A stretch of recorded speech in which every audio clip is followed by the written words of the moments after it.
Hey guys, welcome back and happy holidays. Today we are going to unbox a figure of a character I don't get to unbox very often because I feel like they don't make enough high quality figures of him, but it's going to be a Frieza figure, the Banpresto World Figure Colosseum Frieza in his second form. So let's take a quick look at the box and open him up, review him, and compare him to my one other Frieza figure. Here's the front of the box. Here's one side of the box. Here's the back of the box. Here's the other side of the box. Here's the bottom of the box. Here's the top of the box. And down there in the corner is the Toei animation sticker, letting you know that it is an authentic Frieza figure and not a bootleg. So let's open them up and talk about it.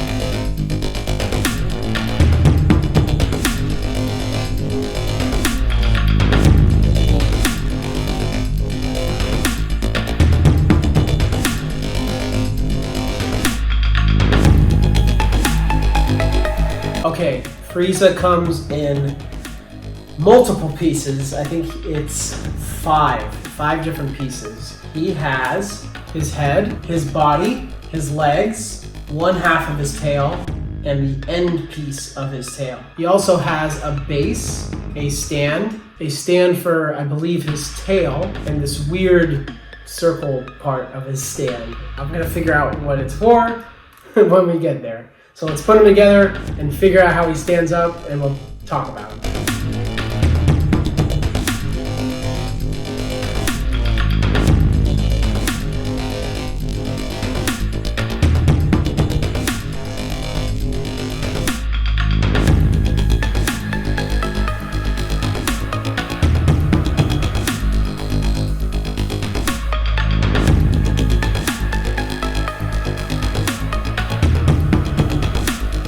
Alright, so this stand thing I guess is for his tail. It's supposed to like go out here in case you need it, but it's kind of high.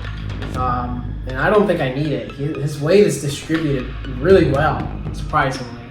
So we'll just ignore this for now and talk about the actual figure.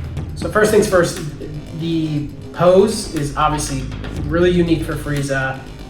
There's not a lot of high quality Frieza figures that I've mentioned before, but this one just looks super menacing.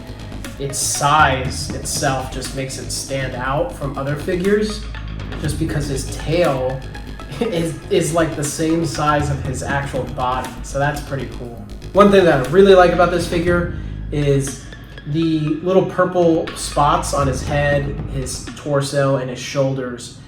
They're luminescent, so they kind of glow and you can see through them, unlike other Frieza figures where it's just kind of colored purple.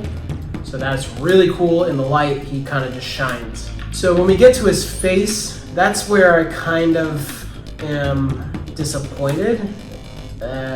His paint on his face is kind of weird.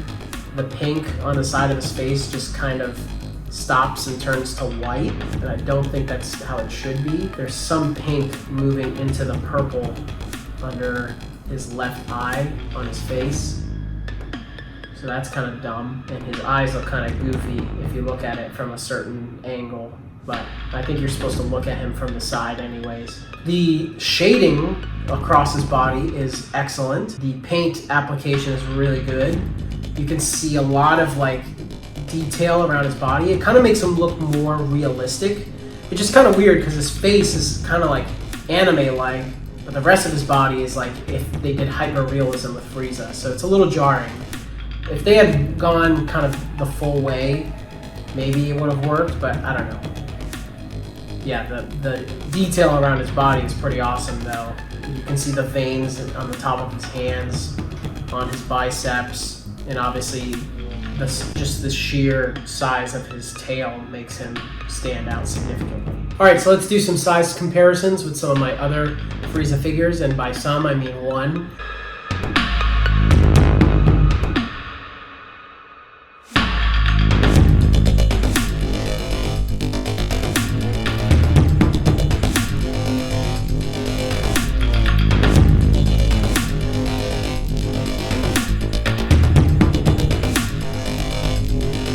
Thanks again for watching. If you have this figure, let me know your thoughts on it in the comments section below. If you don't have this figure, I will leave a link in the description below of where you can buy him. I got him off of BigBadToyStore.com, but you can find other places to buy him as well. Thanks again for watching. Like and comment on this video and subscribe if you want to see more Dragon Ball unboxings.